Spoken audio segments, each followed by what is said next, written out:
Tourists roaming around on renter bikes and renter cars is a common sight, but there have been some complaints that the tourists are being overcharged.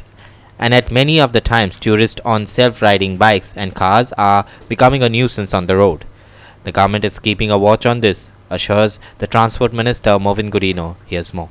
The Transport Minister says that though it is a collective responsibility of all, but the department is keen in keeping a watch and moves on what to keep a check and balance as respect of tourist-related transport. We are only the licensing authority, but it is, as I said, a collective responsibility both of tourism department, of transport department, as well as the traffic police, which is the home department. It is everybody's collective responsibility. I want to mention here that as far as rent a bike is concerned or rent a car is concerned, I kept issuing of new licenses totally on hold, because it has grown far beyond the necessary number of cars. Then we will be killing the other taxi business. It has to be a healthy balance and a healthy growth. Now, who are 18,000 rent a bike under rent a bike, they are available, 18,000 bikes. What does it show?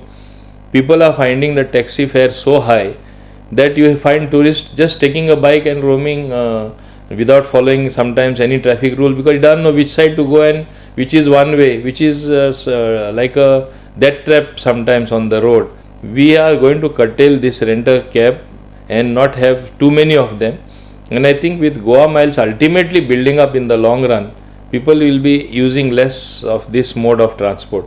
Though it looks good to go on a bike, but in a foreign place where you don't know the roads, you don't know the signals, you don't know the turnings, you don't know which road leads where, which is one way, which is for taking a turn, I think it acts as accident prone situation.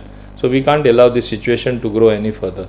So that's why we are in the process of having a very healthy balance in terms of the number of vehicles, in terms of types of taxis, number of bikes on the roads, and we are taking a call on that.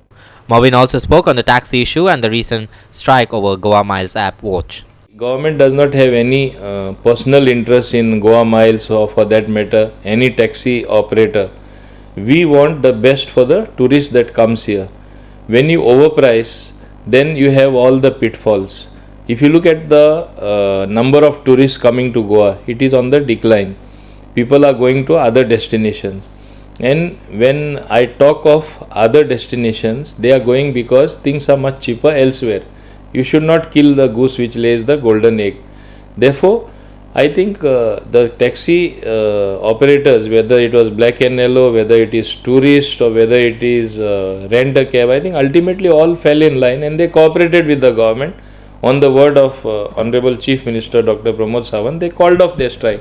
And we welcome the decision on their part to call off the strike. Seeing that it is succeeding and nothing succeeds like success, I expect it to be a further success in the taxi business in due course of time.